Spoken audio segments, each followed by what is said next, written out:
our friend Pat is watching Gossip Girl for the first time. And I was like, now that's one I haven't seen. Oh, really? That's the one I have seen. We should do double features. Double features. Yeah, trade off. I did watch all of it. To be fair, I was watching it in college at NYU. While mostly drunk. So I have little recollection of it, but I mostly remember the bonding. See, which I think is you watching Gossip Girl is like me at Emerson watching Glee. Yes, precisely. Oh, wow. Yeah, same vibe. You would get jump scared in the second to last episode of Glee. Are you in Glee? I'm in the second to last episode. Yeah. I gotta tell you, Bex, I never made it that far. The last You moment. shouldn't have. I remember the last moment, the exact last moment. It was in the middle of the violin cover of Annie, Are You Okay? In the Michael Jackson episode. In the middle of that, when Naya Rivera, R.I.P., is making Crazy Eyes at Gavin, whatever the fuck his name is, The Flash, there was a moment where like a part of me just severed all emotional connection. I will say, watch the second to last episode of Glee solely for my part because I do get to dump food on Leah Michelle's head. Very fun. Fuck yeah. She is worth every penny. And that's also what you dressed- missed on Glee. Exactly. And also, I'm dressed as a hot goth girl, so it's like very double funny. whammy of You had a ridiculous. specific niche in that era. Really did. You were so very, funny. very much were being typecast for very specific looks. Did you know we had lives before this podcast? No. I don't know if that's true. I don't think that's We had true. pasts. Who's this we, Mayana? Oh, yeah, just me. I think I had a past, but not a life. Poetry. Whoa. I think I had a past, but not a life. Wow. Speak on that. Oh my God. And that's what you missed on Glee. Welcome to the Detour, where instead of making the wandering path, we sit around like chuckle fucks and just hang out. Hell yeah. And we invite you, chuckle fucks out there, to hang out with us Hang too. out, chuckle fuck with please. us. Exactly. Chuckle fuck with us today. Yeah. It's been a while since we did a Detour, gang. I know. Last time we did a Detour, y'all had just found out nothing was in the city. That was crazy. Since then, y'all have come back to the city, split your separate ways, each found harrowing challenges in your way, Yes. come back together, and are now preparing for said harrowing challenges. Yes, been a harrowing lot. challenges. Yeah. It's finally time. It's finally time. It's really finally time. When we sat down to do world building and we put a giant pit in the center of the city, everyone was like, and someday. And we're gonna someday go we're there. gonna We're going to go pit. into that. Do you remember when we decided we wanted to play with mushrooms and all of us forgot until you introduced the Yes. slime mold? I do. God. I remember. I You didn't remember everything. I did not. Oh man, that happened in these episodes too. The Yeah. pizza oven The fiasco. freaking Jesus, the nat one. yeah. That was so wild. Unfortunately, we don't have Ian with us today. I know, we miss you, Ian. But God, I do desperately want to talk about the fact that, like, I didn't expect the slime mold's end game to be completed quite so quickly. And in such efficient manner. So efficient It was was so the fast. manner. And with such deep consequences. As I was editing that section in my editing software, I grouped that scene together and I called it Hungy Wins. Hungry wins. Well, the other thing too is like I had a big Last of Us existential crisis when the game came out because I was like in college. I was like a freshman in college, and all my friends at the time were pre-med science people. Yeah. And so we're playing it, and they're like, "Yeah, this is how it would happen." And I was like, "What do you mean?" And they're like, "Yeah." And then all the overgrowth would take over all the buildings, and I was just like, "I don't want mushroom time. I don't want it." I don't want mushroom time. From that day, I was like, I don't want mushrooms anywhere. No, thank you. And now we have one. That was have sad. Well, we don't exactly know what it's going to do with its new access. The room but- to grow. Man, what a time to roll in that one. I know. Hey, Crazy. that's on tabletop games, baby. Yeah. truly. Yeah. The dice tell a story, and the story is Right. Hungy wins. If I had tried to write that, I would have strung it out and made it like more ambiguous for longer. Now I just have 100%. this, and we're fully many episodes from the end still. Yeah. The ambiguity is the consequence, not Yes. that it happens. Yeah. Like, Yes. Ooh. You know, Yes. which is a different story. Well, and that's something I want to talk about in this detour as well. So thank Yeah. you so much for the transition. Lynn, Okay. is I that planned that. The face says Lynn, they Lynn, didn't. you fully produced this show, dog. Oh. Do you know Even that? instinctively, Wow. subconsciously, Did you on a forget? level not aware to you. Yeah. Oh. Anyway, is what- hungry my brain? Possibly. Oh. I'm in there. Can't get me out now. Oh no, Alright, that's scary. fine. What I want to talk about is that we're like over 30 episodes in, and we're like over halfway through the story. Yeah, we're at the end of Act 2. Definitely, at whatever. least. Yeah. We've been debating our act structure. 4 a act, 5 lot. act. We don't know. We're not positive. The point is that, like, we are getting to the point where we're starting to think about the end of the story. Yeah. I mentioned that during our extra rest stop during the holiday break, but we're thinking about how all of this shakes out. We're thinking about how to get to a conclusion that's satisfying. We're thinking about how to wrap up arcs that we've established. We sat down in a production meeting many weeks ago at this point. Now was a lifetime ago. Yeah. And that's what happens when you take a holiday break as a podcast. I love it. I love it. I think more podcasts should take holiday breaks. And this might just be as someone who makes 12 podcasts weekly. Yep. But more of them should take holiday breaks. Agreed. Hey, everyone out there who both listens and produces podcasts, take a break. 100%. I will take as my like guiding light if books could kill and maintenance phase, which at one point literally just had an episode where they're like, yeah, we're going to do this show different now. Yeah. And you get episodes when we can get you them. Yeah. And I'm like, whatever you say, kings and queens. Aye, Captain. Yeah. Why do we all salute all of us? Because we're like, yes, podcast people, yes. Yeah. Anyway, so what we talked about at that production meeting was that, Lynn, you sat me down and said, hey, I think it's time to stop putting new pieces on the board. It's actually time to start doing strategy with the pieces you already have. Which is an important thing to say to Mischa, because Mischa wants to turn chess into a deck building game. I do. Is that true? That's a different D&D campaign that we played. Yes. Oh my God.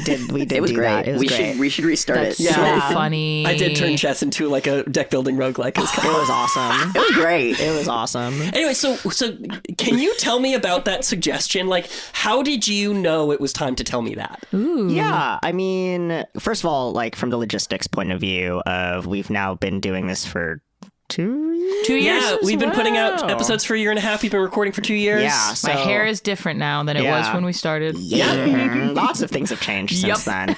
And beyond just like the idea of the passage of time, which is harrowing by itself, it just did feel like a point of like, oh yeah, we've escalated the stakes. Like we know what the stakes are at this point. Yeah. And now we're at the point where even if we do have questions and we find answers, like it's time to just make those answers come to fruition. It's time to take the steaks off the grill. Wow. Like we are eat them. Yeah. Yeah. We're telling a story with a beginning, middle, and end. And if we keep adding new things, there can theoretically never be an end. Yeah. Ooh, which true. is great for like a home game, obviously. But as far as the production of a show, it's like, okay, we want some satisfaction, I guess. It's kind of like the big thing of like, obviously, I love ongoing mysteries and conspiracies and stuff. But I also, on the player side, but also for the listener side, it's like, I know it because people are asking us like, what's going on? What's happening? What do you know? What do you know that you're not telling us? And I'm like, I don't actually know much more than you do. And so like, we've gotten everyone really hungry for it and like... Hungry for it, yeah. Hey. Thank you.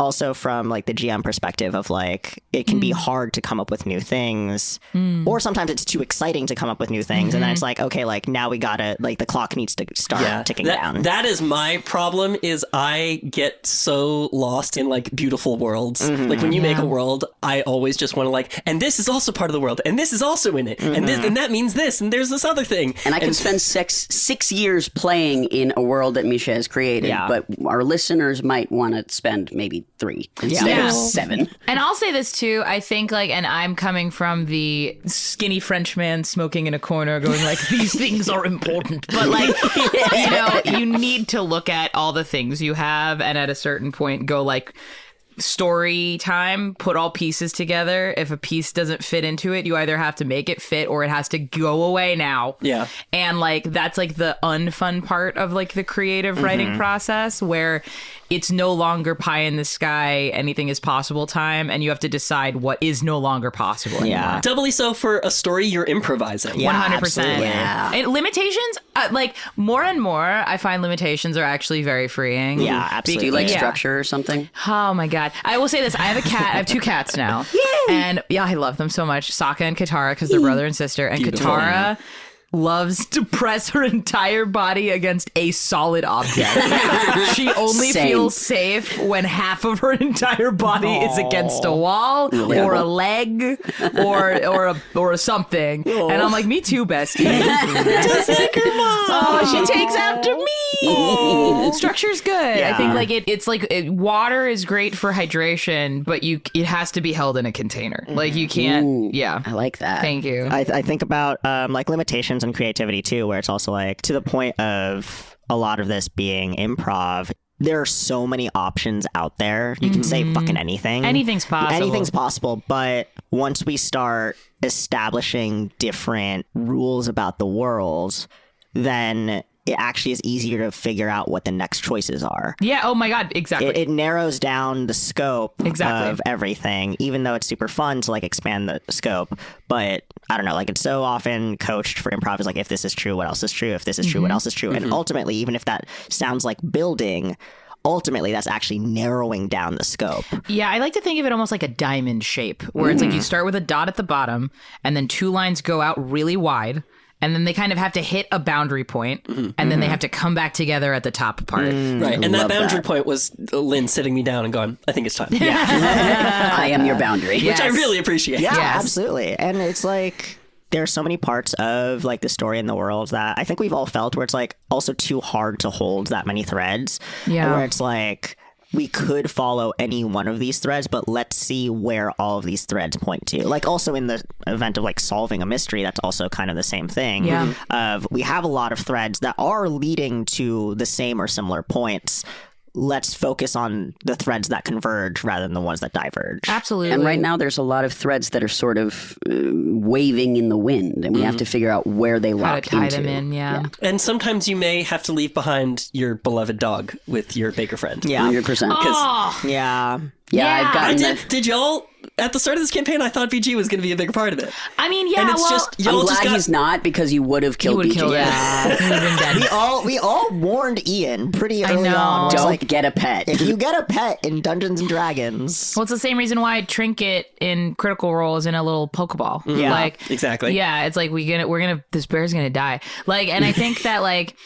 It's the smart thing to do, because it's the same thing with like, I'm not going to bring like, bringing my cats on the podcast twice in one episode. I'm not going to bring my cats to every convention I go to. Yeah. That's not a safe thing for the cats. No. Yeah. It's like, we're not going to go to the dangerous, weird radiation skate park. Right. But to the narrative portion of it, it's like, yeah, when you're doing scenes in the beginning and you don't know where it's going to go, you'll put stuff on paper, and then you get 30 episodes in and things are way too dangerous and you realize you wouldn't bring your dog to that. Yeah. And you have to and unfortunately for us, the players and the audience, you do kind of have to leave the dog behind. And I'll say this too, because BG started out as a thing that just kind of happened. Yeah. It wasn't anything anybody brought explicitly as like, and I want to have a dog. Right. So like Ian sat down at character creation, was like, and my character has a dog and they're best friends. Yeah, we found a stray dog. We fed the dog. We gave it a safe home. Yep.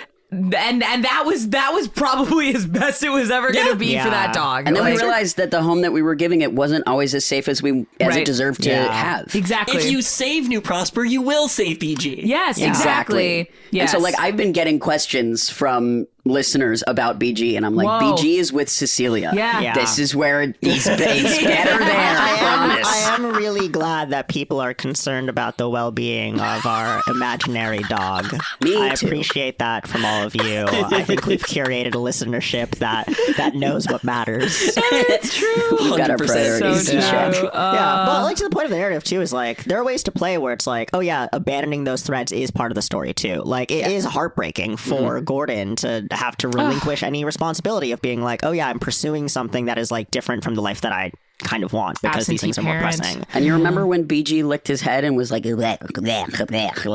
that's another reason to not bring BG along, is like, now you have this literal mushroom tag along in your brain. God, that too. Yeah. Oh, yeah, I think about that a lot. It's stressing me out. Yeah, sorry, mushrooms.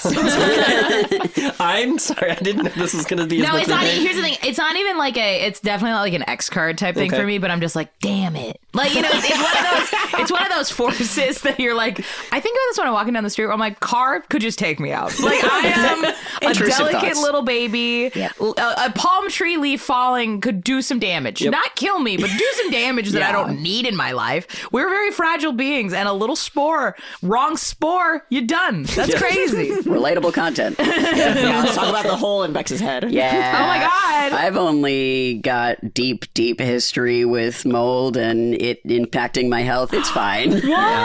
Yeah. Whoa, Lord. Look, this is how I deal with my trauma. Fair. Is I put it in games. Yeah, That is true. same. This I know about you. You take it, and like the week after it's happened, you put it in Dungeons and Dragons 100%. I'm like, That this was is how real. I process best. And that was real. But that's fun, though, because it's like you can create this adversary that you can defeat. Yeah. Like, Yeah. for some reason, when I'm in a game, it doesn't matter how dire the circumstances are, how badly I'm losing. It's okay. Yeah. It's okay for everything to go to shit because it's safe stakes. Yeah. The stakes are so high in the game, but I am so safe at the choosing table it. with everybody else. And I'm choosing this. Yeah. Can I use that as the perfect segue into talking about both of your fights with Phase 2? Hell yeah. So one thing that happened in this group of episodes is both of you separately sought Phase 2. Now, peek behind the curtain, because this is the Detour.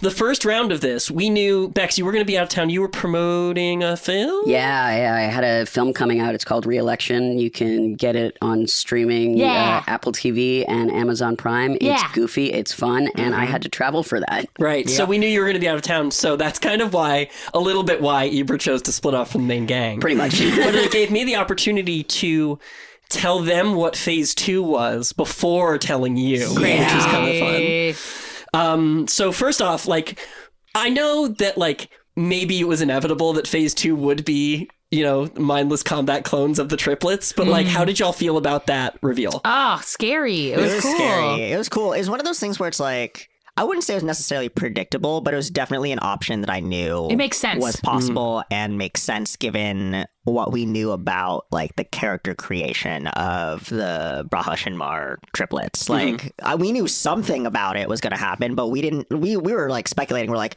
it might be mind control of the triplets. Yeah. Like we did. I think we did Clones. say like clones or like other versions or like like we had a lot of different options. Eber was convinced that they were going to be turned into a mindless drone. Yeah.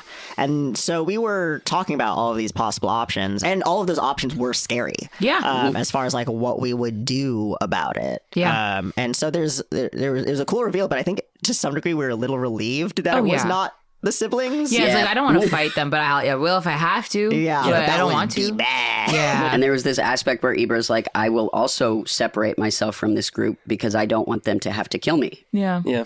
That's And fair. I don't want to accidentally kill them. Yeah. Yeah.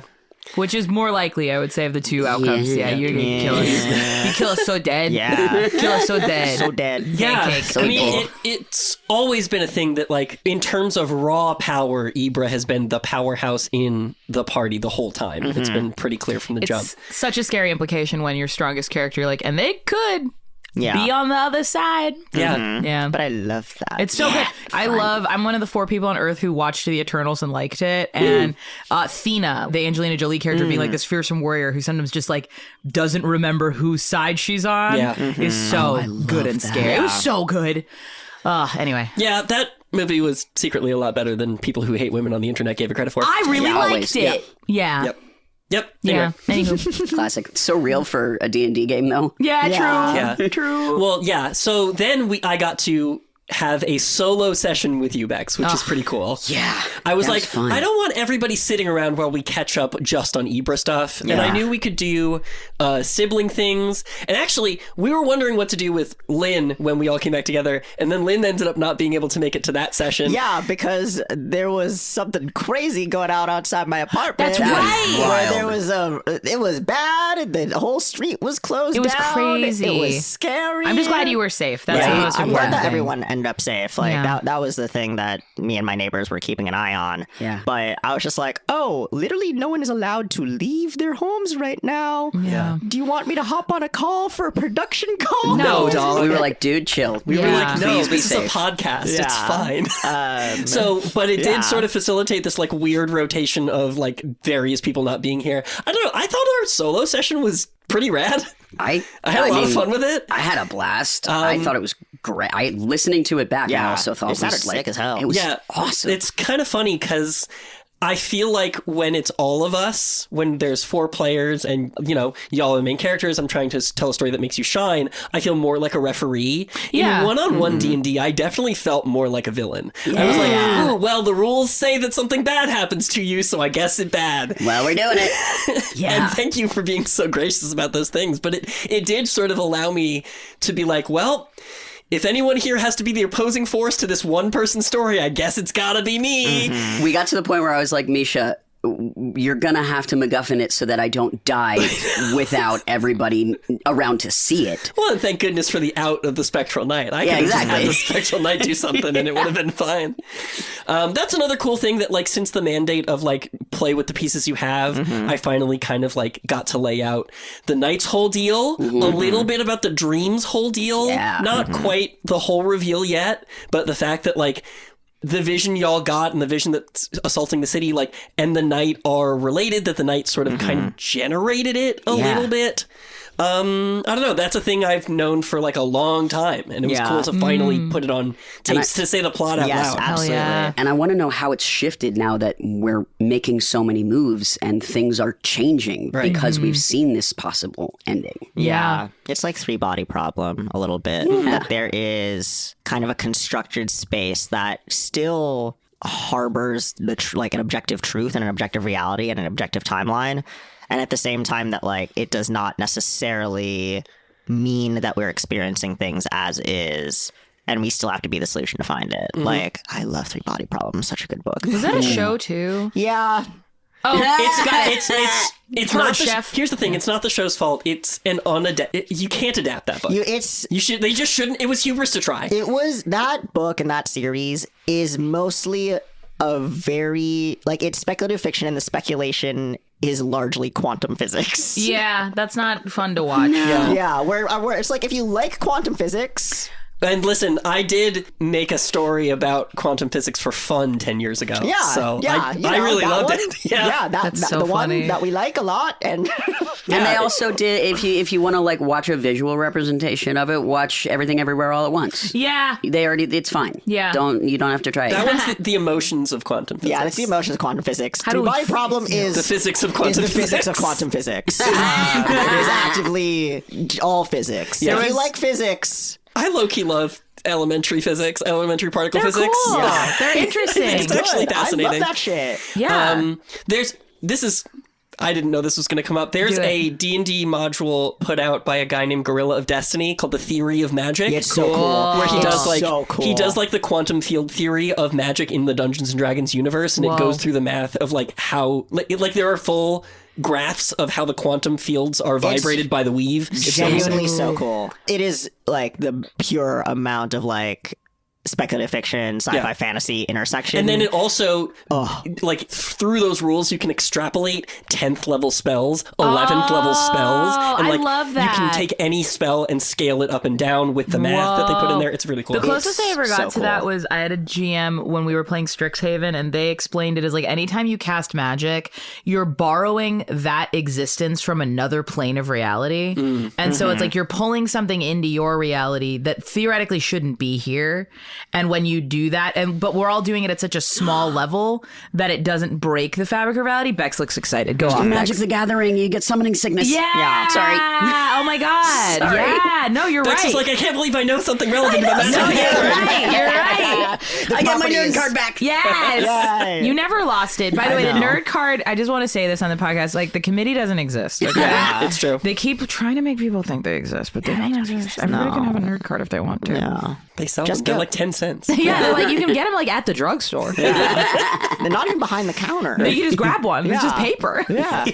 Yeah, so like starting to say the plot out loud, starting to put these things that like I've known for a while in front of you guys and letting you react to them has been fun. Like the reveal that Hima's involved in the dust trade. That was crazy. That Graham is involved with that too. That was crazy. Graham being involved was I did not expect that one. Me either. I did not expect that at all.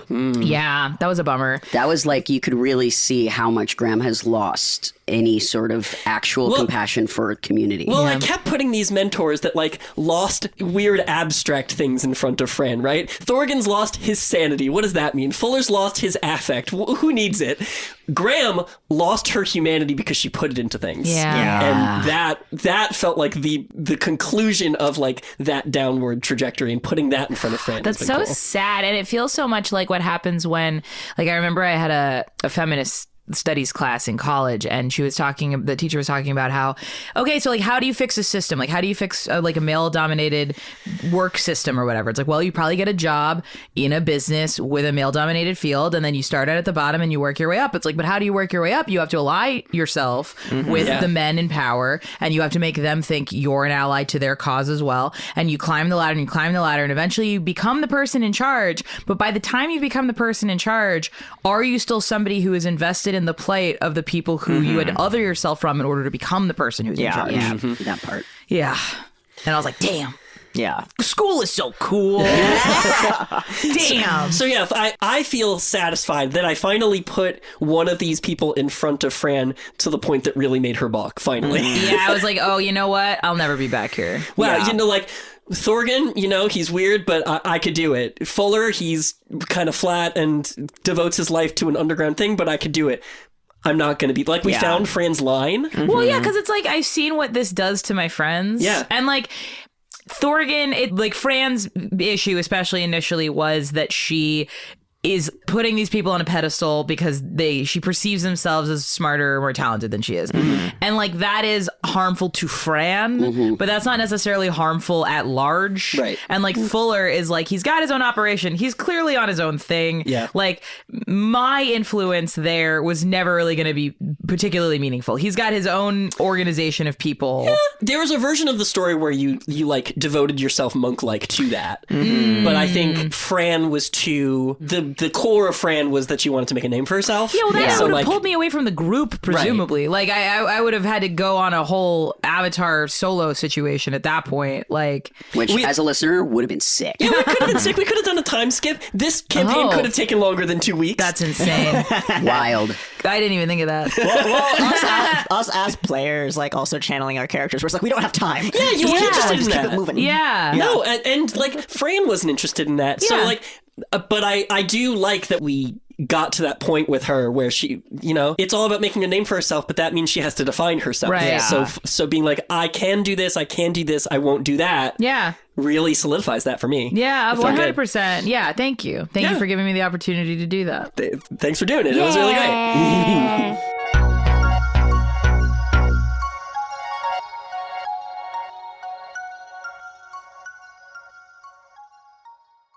Hey there, it's Mischa. This is the rest stop. Come take a break beside the path with me, just until we catch our breath. Just a quick breather for us here at the Wandering Path, because we just got done with our live show Crossover Chaos, our wild and crazy collab with StoryQuest. I'm recording this a couple days in advance, but by the time you hear me say this, we will have completed the show, and I'm just going to go ahead and call it here. I think it's going to be an amazing time. We'll have that spruced up and shipped to the feed as soon as we can, but until then, thank you for listening and for sticking with us as we try new and zany things. Of course, we only feel comfortable being wild out here because we know that in our corner, cheering us on, are our patrons at patreon.com/wanderingpathpod. We are buffeted by your love, and the lights stay on and the tape keeps rolling thanks to your dollars. Seriously, we literally would not have the funds to book a venue like the Elysian, a real actual Los Angeles comedy theater, without the funds we receive through Patreon. It makes it all possible. And an extra special thanks to our Voyager level patrons and above: JWX, Claricite, The Queer Mess, Madison M, Judith T, Poor Dove, and Spectral T. Not only do these folks deserve and get our love in every episode at that level, but we also just opened up our early access drops to Voyagers as well. That's right, at $20 or above, you get to listen to our episodes not on the Monday they release, but through the weekend before. So, if that sounds cool, or if you like bloopers, or you want ad-free episodes, or really, if you just want to bring us life, sustain us, and bring us to new seasons, please sign up today at patreon.com/wanderingpathpod. And one more time, we are sponsored this week by Mage Hand Press, makers of the finest D&D 5th edition supplements in the world. There's just 1 week left in the Dark Matter Kickstarter, so do not wait. There is no one listening to this podcast who will want to miss all the sci-fi goodness packed into their Dark Matter mega box. You want spaceship combat rules? You want to build a mech like you're some kind of Neon Genesis Evangelion? You want to play as an alien goop, or a robot, or a monkey kid? How about a Nova Warlock, or a Cyberwave Bard, or a Hacker Rogue, or a Gravity Monk? Or how about their brand new class just for Dark Matter, the Gadgeteer? And the Megabox has hardcover copies. There's the Adventures Contractor Corps and Grax's Club. There's PDFs and virtual tabletop add-ons. There's custom battle maps made by the mapmaker Chapeku, whose stuff I also use in my home games. They're really good. Everything you need to launch your D&D game into the final frontier. The Dark Matter Kickstarter is running through the end of February. Seriously, you will not want to miss it. Head on over to sci-fi5e.com to learn more. That's SCIFI5E.com. One more time, check out the Dark Matter Kickstarter at sci-fi5e.com. Okay, that's it for now. Let's get back on the path and back to the detour. Speaking of reveals about Fran's mentors, Thorgan Owning the Pachanko parlor. That was so like I know how you're like, so how did you react to phase 2? And we're like, harrowing, but like we knew it was an option. This, None of us saw it coming. That's what made us shit our pants. Yeah. Like that was so... It makes a lot of sense. Mischa was like, what do you mean? Why would they let him be there? we're like, why would wasting money? It's his own money. It's just like he just has money. Like, Yeah. I think I was able to finally say the Thorgan plot out loud too. Mm-hmm. But like, yeah, he was washed up because he had this alternative, and the government, who was invested in the primary thing, paid him off not to develop it. Yeah, just like, here, go live in this building. And he knew why, and he knew it was blood money, and he didn't feel right spending it in any other way than to give it to fate. Yeah. And that's why he bought a Pachanko parlor and sat there for decades. Yeah. But it's still his own. It's so odd. Well, if he bought it, then they couldn't kick him out. And he has he has so much money. Yeah, and nobody else really goes there. Right. You know, it's just like a handful. It's just like having an arcade machine in your house. Yeah, that's exactly. It's like buying and sprucing up a pinball machine in your garage. Yeah, That's exactly what it And is. living in that pinball machine. Yeah, sleeping on it.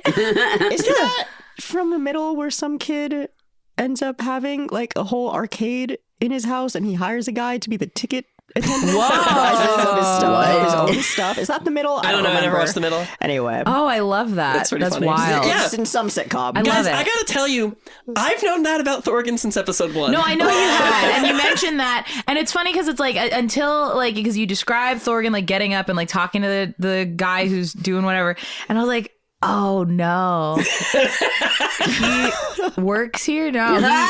He owns it. Oh no, yeah, that's crazy. Yeah, I was so blessed to bring Thorgan back. I really, because we had sort of moved on, I was worried he wasn't going to come back. I love Thorgan. We love Thorgan. Yeah, Me too. Thorgan is important, and we've always known that. And I'm glad he gets to contribute to sort of the final trajectory here. too. That he gave you, like, when you guys were desperate for a new fallback location, you found one. Yeah. And, like, you gave him purpose because now you're using his alternative as your fuel. So exciting. We'll see how, so fun. We'll have to see how that goes. I am excited to carry that forward into the dungeon crawl. Absolutely. And see how it goes. I genuinely I remember us talking early on of like the intersections of like where our characters start, like where they go. So it's kind of like, it does feel really good to like make good on some of our intentions of the story too. Yeah. Of like, oh, we want to trust people and it's hard. Yeah. Like you trusted Thorgan, but neither of you could trust each other with something like this at the start of the story. Yeah, because it's like I am like a little guy. Like I can't be trusted with government intel secrets. And here's another thing about bringing Thorgan back in this way. The theme was you want to trust people, but it's hard. Yeah. That only works as a storytelling theme if your trust in certain people is rewarded sometimes. Yeah. Oh, I you completely can't agree. always just be like, you shouldn't have trusted that guy, and you shouldn't have trusted that guy, and you shouldn't have trusted that guy. You have to reward the faith a little bit. Yeah. It's not we want to trust people, but we can't. It's we want to trust people, but it's hard. Right. It's hard. And it's hard because you don't always know if it's going to work out. Yeah. Which means sometimes it should in the story. And you've shown us it in the other regard too, like even with like we haven't been able to like activate it fully yet, even though the cards are on the table of like Ravonna being on our side now. I loved that. And that was a hard-earned one relationship. Yeah. That's one of those things about making a living city is that, like, as things develop between your heroes and your villains, you know, like, obviously General Shinmar's not changing her mind except to get worse at this point. But, like, you know, as those things develop and after your guys' conversation in the art district warehouse and their villain plot, like, you guys maneuvered Ravonna into a position where she made that decision and, like, you guys left town for a week, so she got a chance to make it without you guys being, like, you know, there's a whole side episode where, like, Ravonna spends that week kind of losing her faith. Oh, that would be a fun side episode to play. Ooh, that's a good idea. Well, the other thing too, I've been in my act structure era right now where I'm just like banging my head against the wall because I'm like, certain things have to happen in a certain order. I am becoming a person that I didn't think I'd ever be. But, like, because Ravonna was somebody we couldn't trust in the beginning, it's narratively interesting to earn a different side of Ravonna around the middle or the end. Yeah. Like, because we had such a firm stance on her of, like, she's not on our side, the only option we have is, like, yes, like, there's Shinmar where you double down. It's like, you're never going to get that woman to trust you. But that's like trauma from way back in the day. But, like, you want to flip it. Because you already saw one side of it. So you have to flip it to the other side, which means the tragedy of it is, like, there's going to be some good people that potentially aren't on the good side by the end. Which is like Graham. Right. You know? Yeah. Like, and I think that is interesting too, of, like, who does get to make that flip. And when you consider, like, the power dynamics that we're exploring in the city of, like, Ravonna's not that high up. Like, she wants to be. That's part of her ambition. And that's part of what got her there in the first place. So then you understand her point of view. But, like, once it's like, hey, that structure that you were chasing also does not come at, like, any real regard for your safety or well-being either. Yes. It's exactly what you were talking about in that structure of, like, you've now allied yourself with the people that are harming the people you care about. Yeah.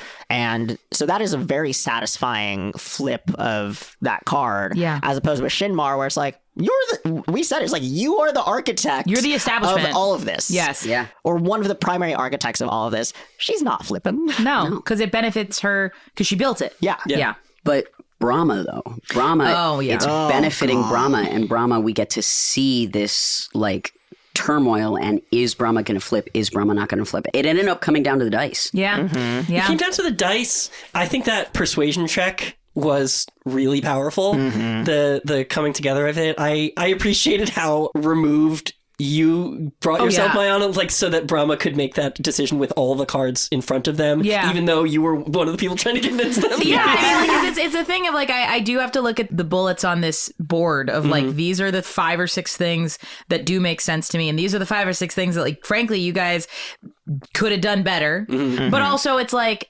with everything, with every, you know, person, you look at them and they're never going to be a perfect structure of, like, what you expect from them all the time. That's, like, the thing you trade for having people in your life. Totally. And that's another cool bit about not making new things anymore, about just using, like, now I get to take these pieces that were a little flatter and, like, develop them and put them through changes and shift them to new positions that reveal new things about them without having to make new things. Did you feel when Lynn, gave you this directive, did you feel like, was that a relief to you?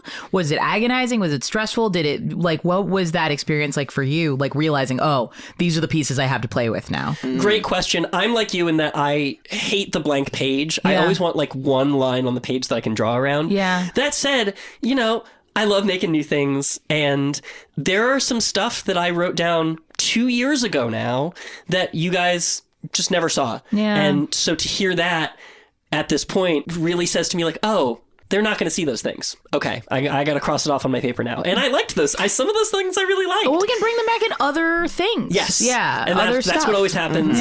We've alluded to this previous campaign that Bexlin and I played about the chess game. That's like the 3rd or 4th iteration of that chess plot that I've done. And we didn't get to finish that story in that D&D campaign either because we ended early. And I would love for us to go back to it if you're down, because I still have that. Awesome. I still have that. It's a world where fairies, like, their court is assigned chess pieces. And player's rank. I love it. And if you like fairy chess, as Mischa and I connected very strongly. Yes. I do that way. Yes. As soon as you started alluding to it, I went, fairy chess? This is fairy chess? We're doing fairy chess? I love it. That sounds awesome. So, like, you know, that'll come back. So, like, yes, now I have a growing list of things that, like, not only you haven't seen yet, but that you won't see in this campaign, in the story.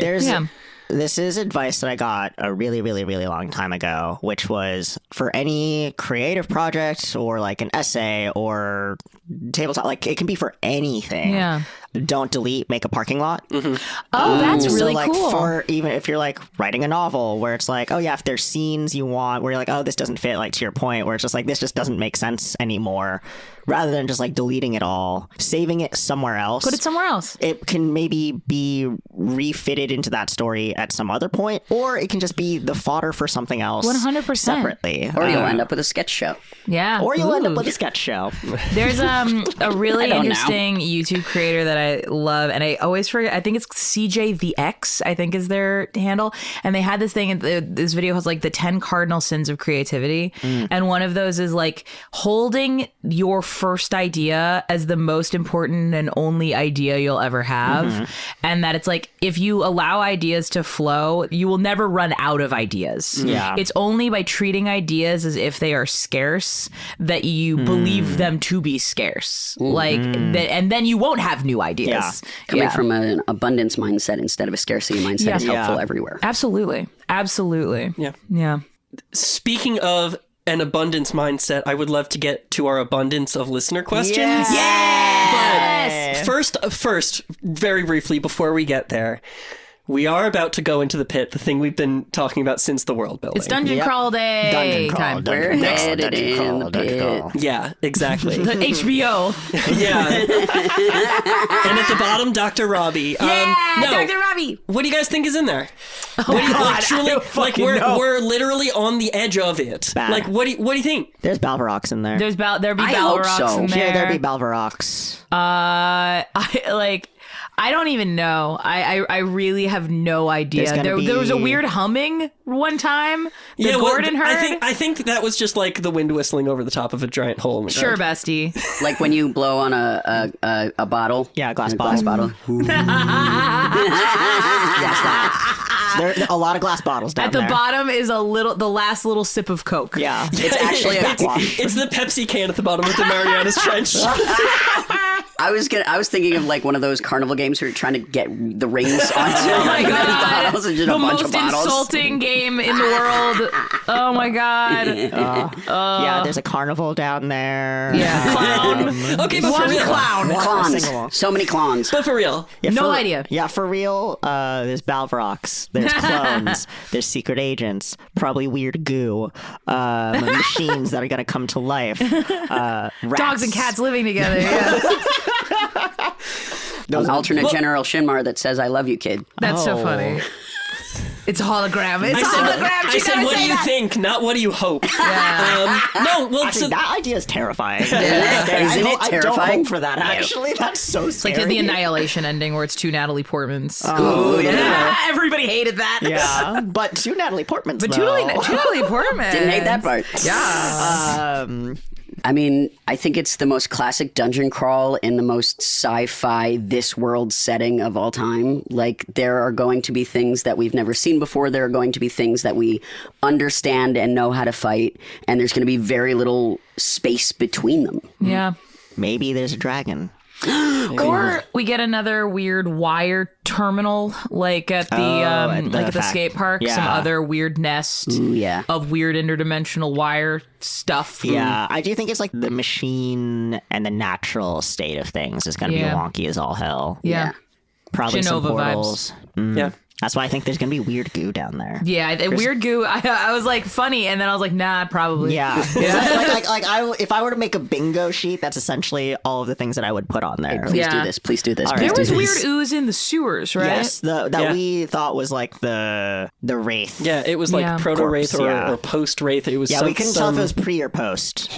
Pre or post wraith. Oh, right. Yeah. Yeah. Damn. Well, and I also think it speaks to the dire nature of the stakes of of the story we've done thus far, especially with the leaving the city and seeing nothing there. Yeah, is that was like, fucking, yeah. It's kind of like none of you really have a solid idea, or even like, what are your hopes down there? What do you predict is like? There's nothing. It's just I have no like, idea. Yeah. It doesn't matter. That's the only thing there is, and we're going. Yeah.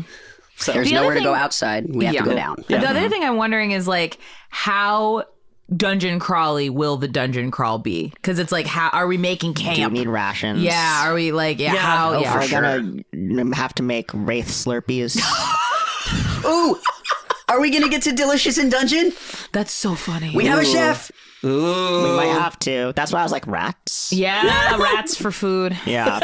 I mean, as a druid, I can make good berry. hell No. Well, here's the That's thing. no fun. Well, That's here's the fun. thing. No, the funny part about this is going to be a joke that all of you are in on, and we're going to hide it from Ian. But JJ's version of good berry is just making a lot of brown cube. Oh, Great. fuck. That's it. Amazing. I I've love had it. that idea for a while. I That's love great. it. Well, But mostly I now want a version of like Dungeon Meshy where JJ's like, I can make food, and Gordon being like, no. I would rather make jerky out of this goo rat than And eat see- whatever the hell synthetic magic thing you're making that is just brown cube. It's upsetting, but I love it. I'm so into this. Yeah. Fantastic. If that doesn't happen on mic, everyone knows that will be happening Fuck off yeah. mic. Fuck yeah. exactly. I'll try to live up to your expectations about this dungeon. I do think it's going to be like more dungeony than we've done on the show so far. That's what I'm thinking. And truly, I don't have expectations. Like, I am excited for whatever it is you have planned, and I'm scared just because, like, it's a scary, the stakes are so high. Hell yeah. But like, whatever's down there, I can't wait because Yeah, I I don't can't know wait. what it is. My Yeah. expectation is Mischa will try to kill us, and we will try to find Samira. That's There the you only go. thing I Yeah, expect. Samira's definitely down there. I know. That's so fucked up. That's So fucked up. That's so fucked up. Samira leaps without looking Mason. Yep. Yeah. I sure wrote that in my sure did. description of her. You did this to yourself. I know. It's a horrible. Hurt my feelings. I know. Me hurt my feelings. I did this. To me? I did this to me. Can I mend your feelings with some listener questions? Yeah. We have a lot of listener stuff, mostly that got sent in over our holiday break. Thank so you. so much, everyone. Yeah, you. seriously. So sweet. We missed you too. I said in there that we just like love hearing from you guys, and a lot of you were like, "Hey, Heard, Chef. I heard that you like hearing from us, so here I am." Yay, thank you. I'm gonna start out with those because I think Please. they're nice. Yeah. I Oh might my cry. God. I need it. I need it. Here's one from Soph. Hi, I've never interacted with your team on socials before, but with the year closing, I wanted to express how much of a bright spot your podcast was these past months, particularly with so many queer stories being erased or made cheap and didascalic. Now, I had to look up what didascalic meant. Yeah. It means like moralistic, like heavy-handed moral storytelling. Oh, wonderful. So this is praising the complex nature in which our story is queer. Thank you so The story much. you are weaving in the world around it feel truly lived and engaging while also acting as a warm blanket, which has quickly made this podcast one of my comfort shows. I really don't know how you do it, and I can't thank you enough for it. That was very sweet. We love you. Oh, that's so sweet. Thank you I so genuinely much. might cry. Yeah, that really, my warm heart. I I know. feel so warm. That's just the first one. Get ready for the next one. This one's from Ollie. Yay, hello, Ollie. hello, players / creators of the Wandering Path. I am a huge fan of your show. My name is Ollie, and I'm from Norway. I wanted to say that it's thanks to you guys that I've finally gotten into and started playing D&D. I'm kind of nervous to say that I borrowed / stolen some Steal ideas it. from Gordon Baker and Do Frank it. Weaver's characters Yes, steal to make it. my own D&D character, and some ideas from Valda Spire of Secrets. Yes. My character's an artificer, alchemist, and a chef. My main weapon is macaroons. I love you all so much. I'll keep telling my wonderful friends about your amazing, wonderful show. Keep it going. Oh my God. Thank you, Ollie. We love you, Norway. Damn. Hell yeah, Norway. We made it around the world, baby. Yeah. Here's another one from Elizabeth Payne. So in the last rest stop of 25, Mischa mentioned y'all appreciate mail, and I thought, let's send some of my favorite podcasters happy mail. Worst case scenario, you don't read it. We read it. We're reading It's on the mic, and you have to hear us reading it. Me and my spouse have been listening since the beginning and listened to almost every episode together. If one of us is traveling for work on the weekend episode drops, we book club and both listen when we can then discuss and when we judge next. Your entire vibe's fantastic, and neither of us can get over the amazing editing. Thank you very much. I spend a lot of Say it time for on the it. people in the back. Sound wizard. I spend a lot of time on it. I love doing it. Yes. It's Funny so story good. / critical moment for our relationship. I like hiking. Spouse is so on it. On an anniversary trip this year, we were on a remote island in Scotland. We're from the US. And he decided that, yeah, sure, I'll join you on a hike on this mountain you want to do. Can we catch up on the wandering path on the way up? Did not see a single other human on the way up. Just me and my spouse listening on headphones with several red deer and the Scottish countryside witnessing us cry laughing at train day. Because of course, the episode that dropped that day was freaking train day.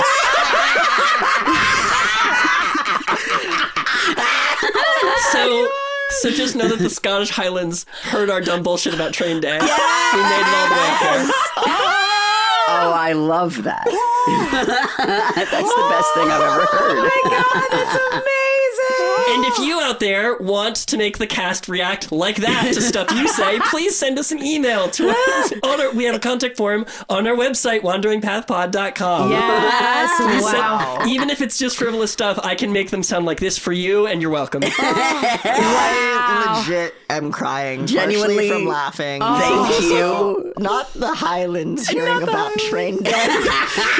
You painted such a beautiful romantic picture, and I was like, oh, my heart's swelling, and then that happened. And then it was train day. Which feels so on brand for all of us. It's also so funny because I sit in the same spot when we record this podcast, and I sat right across from you, Mischa, and you said train day, and I laughed in my little couch seat. Yep. And now that exists at the same time that it exists in the Scottish Highlands. Yeah. And that's beautiful. Yeah. Wow. Wow.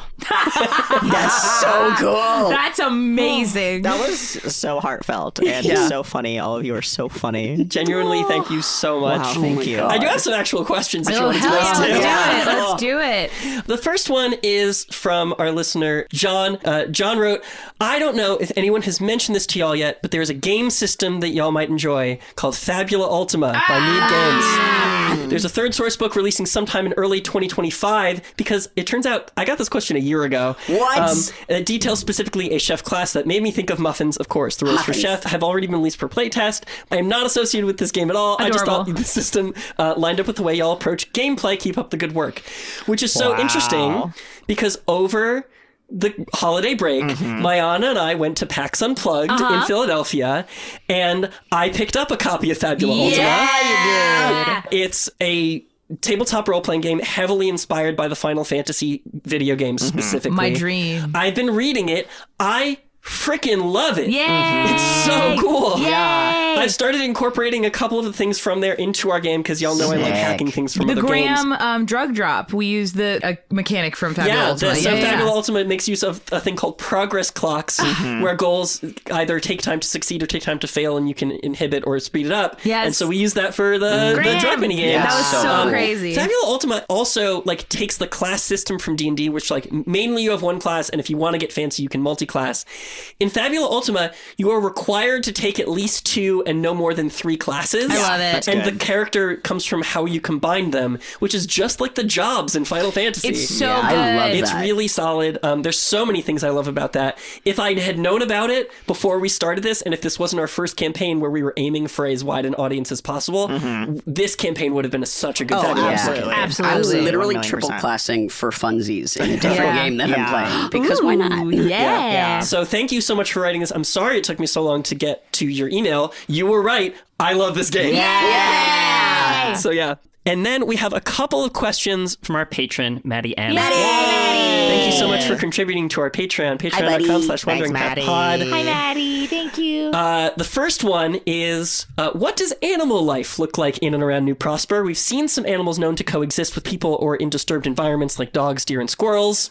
Yes, we know about squirrels. Other animals are implied in cultural knowledge like bees, even if the state of the world beyond the city calls into question the existence of healthy populations. 100% accurate. Great question. But do our characters have stories about more exotic animals like tigers and whales? How about mythic animals like dragons or unicorns? Ooh. Do we have a zoo? Is there a zoo in New Prosper? It's a big city, so I assume there'd be a zoo. I Do you think there's a zoo?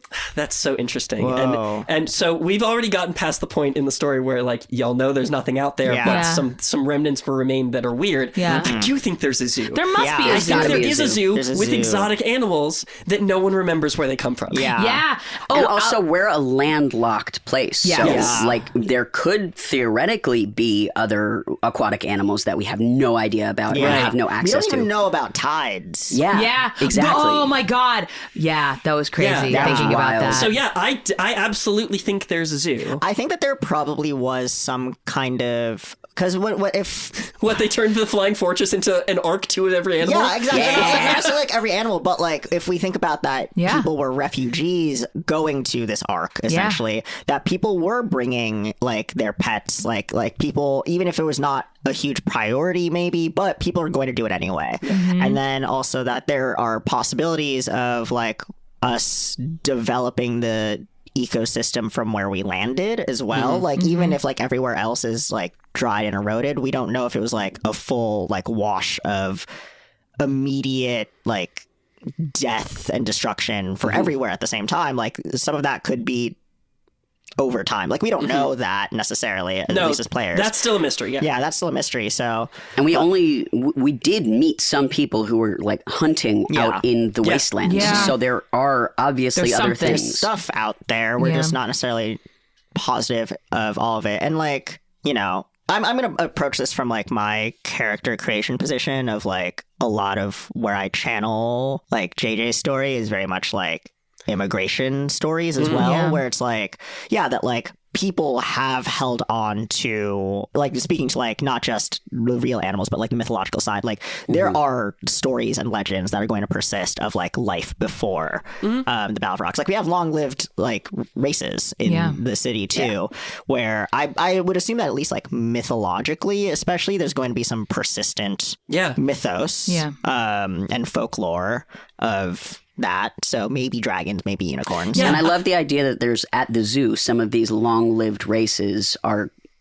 caretakers for these animals and some of them can remember where they came from and because we others have can't. agriculture so I would think that there's probably not like a ton of exotic animals so to speak but it's probably like the equivalent of like our endangered species that we've managed to create like rehabilitative and we haven't covered it because it hasn't been like the main focus. I do think that like it's some mix of real animals that exist and no one questions, real animals that exist but their origin has been faded like the rest of the world, like magical creatures Dungeons and Dragons style that our characters assume are real because they can see them and other creatures that are D&D style that are myths to our world. Absolutely. Right. So like it's a mix of all of those things. That's a great question. It really makes you think. I think that combined with the like there's nothing out there thing makes it double fascinating. Yeah, I love that. Yeah. Well, amazing. I have another question from Maddie here. Thanks Maddie. Thank you, Maddie. This one obviously came after the break because it starts off with, hope you all had a wonderful break. Oh,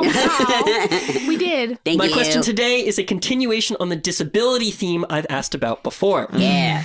I noticed a reluctance on the part of the party to directly ask Paz about her changes and her reaction to changes with respect to her energy and mobility. I think it makes sense in the context that New Prosper has a similar element of ableism as our world.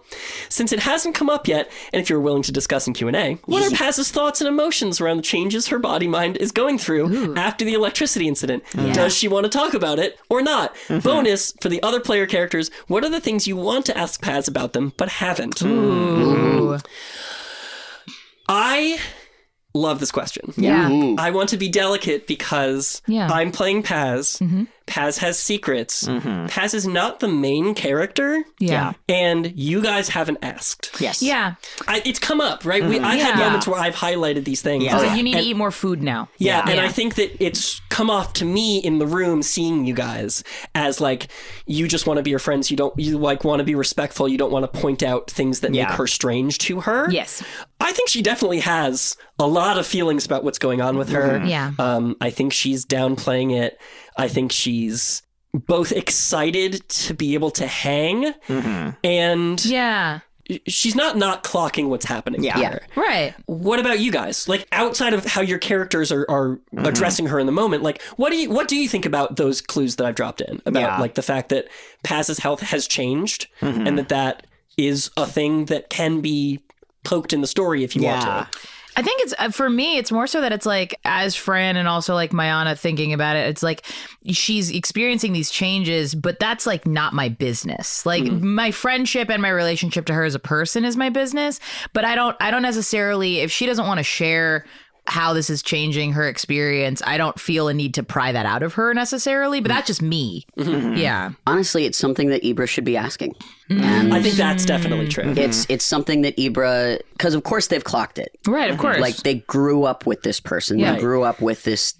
Like, but it's coincided with exactly. like this really. So there's this aspect that Ibra has clocked it, but to what extent? Right. And they should be talking about it, even if they clock even just a tiny piece of it. But they're so wrapped up in their own bullshit that they're not being a good friend right now. And so I'm trying to toe that line of like, how much narcissism do I incorporate into Ibra in this moment, and how much do I bring Ibra back to the present moment of this is my best friend and I am noticing a difference. And so like with where we are in the arc right now, I think there's a shift in Ibra. Ibra is literally shifting from I have to do it all on my own, I'm dangerous, I have to be alone, to I have to do this as a team. So Ibra's focus is going to shift back to other people more so. There's still like I'm going to have to like balance that so it's not like immediate like one polar to the other. But I'm curious how it's going to impact their relationship, either if Ibra takes too long to bring it up or if Ibra brings it up, and just what's going to happen when it does come up. Yeah. First, speaking from JJ's point of view, is like JJ is friends with everyone, but like is not not long-term friends with everyone, or doesn't know everyone super in depth. And the construction of JJ too is like having a pretty wide knowledge of like people and like the material conditions that they live in, where it's like, like someone who is disabled, that can be variable. Like it's not necessarily like a chronic condition looks the same way every single day, or like even in like week to week, month to month, year to year. And so there's a part of JJ that's like, if this is what stage your health is in right now, then like I'll recalibrate how to like approach accommodations. But like again, like if it's not something that you're discussing, JJ maybe unfortunately is kind of assuming that like some of this is normal, especially because like Ibra hasn't brought it up. Like, and if people aren't clocking it, where it's like JJ's going to do things to try and be mindful of like, oh, do you want help with that? And if Paz is like, no, I don't need help with this, and JJ's like, okay, just let me know if you do. So there is still like an ableism within that of like being unwilling to approach those conversations and taking it for granted. I think like that is very true, like in this world and in like the fantasy world we've constructed, that like those are parts of the reality that people contend with.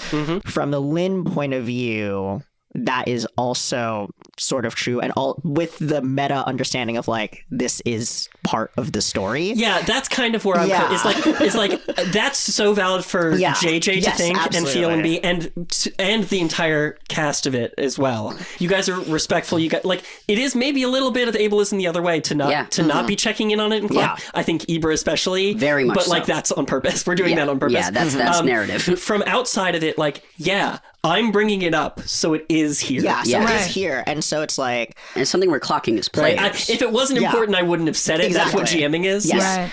And so it's like, like trying to figure that out too of, like what parts of this is like a building review. Like what are you trying to foreshadow versus what are you trying to get us to interrogate is something that is more ambiguous to me. Yeah, as a player. I feel that way too, Okay. Because we know she's in the prophecy. We know she's the asteroid. She identifies as the golden streak. Pronouns pew pew. There you go.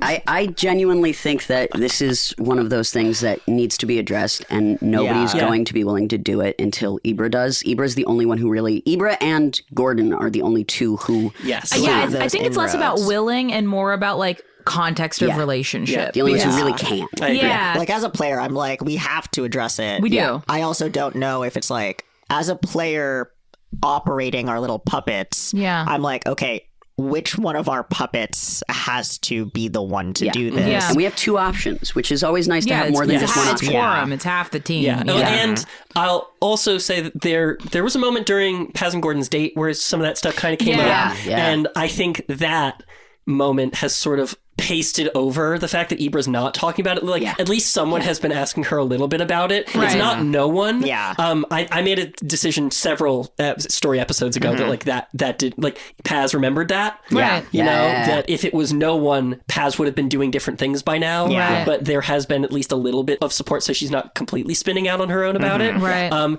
You know, Paz has that magneto sense in her head that's drawing her towards the pit, just like Hungy. Right. Yeah. So I think if it's going to come up, it's going to be when the 5 of you go down into the pit. Exactly. 100%. It does feel like that the story moment where we acknowledge it is very close on the horizon. It's going to become unavoidable. Yeah. Right. It's coming pretty soon. And I think that, like, to the broader types of the storytelling that we've all wanted to engage with, where it's like, like, what are the real life parts of this that we do want to explore, of like, how do you offer someone the dignity of like their privacy and like how they want to navigate their own health, versus like how isolating can it be if everyone's giving you like that birth, where it's like, how do you negotiate agency and independence with like intimacy and vulnerability? Yeah. It's really hard, and I'm trying to bring a lot of my personal experience to Paz about it. I do try to think about, like, you know, and I grew up as such an isekai kid. It's funny. I didn't call myself that as I was growing up, but like I look back and see it, like, if one day as a 10-year-old I like found a door to a magical world, I would have never come back. Oh, wow. I would never have come back. Wow. Like, I was looking around every corner waiting for like the door to Narnia to open to me. For sure.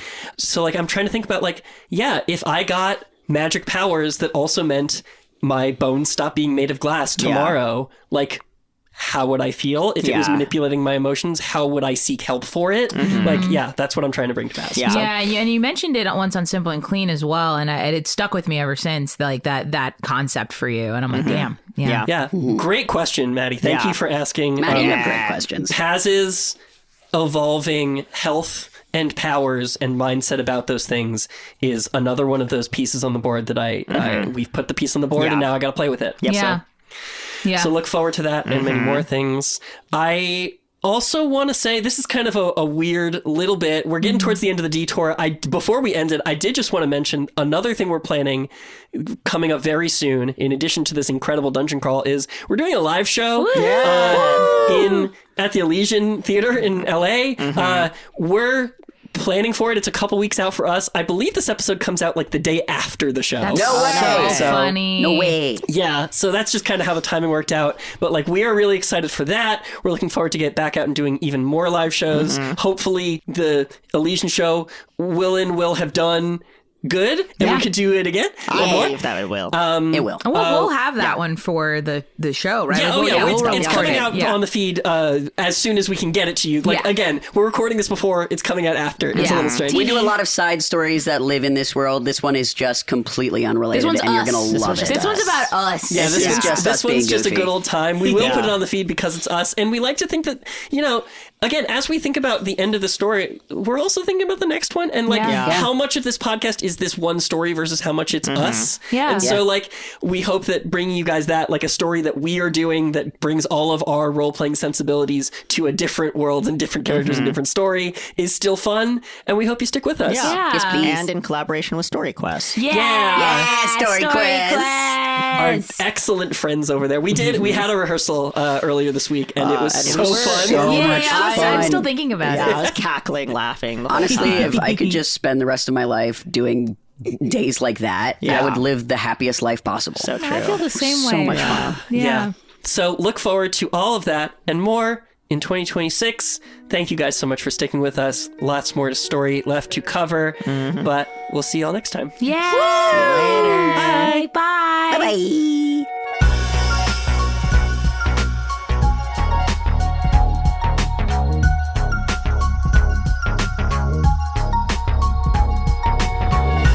The Wandering Path was created by me, Mischa Stanton, and produced by Bex Taylor Klaus, Lynn Rafil, Mayana Barron, and me. The story was game mastered and sound designed by me, Mischa Stanton. It was played and performed by Bex Taylor Klaus, Lynn Rafil, Mayana Barron, and Ian McEwen. Cover art by Lynn Rafil, transcript assistance by Darby Summers, and music courtesy of the Independent Music Licensing Collective. Our production and house manager is Erin Bark. If you like what you're listening to, please tell your friends and let them know where to find us. Our website is wanderingpathpod.com, where you'll find links to subscribe and follow us wherever the path leads. We're also on Patreon, patreon.com/wanderingpathpod. We're so grateful for anything you can do to help us keep making this show. Thanks for wandering with us. Till next time.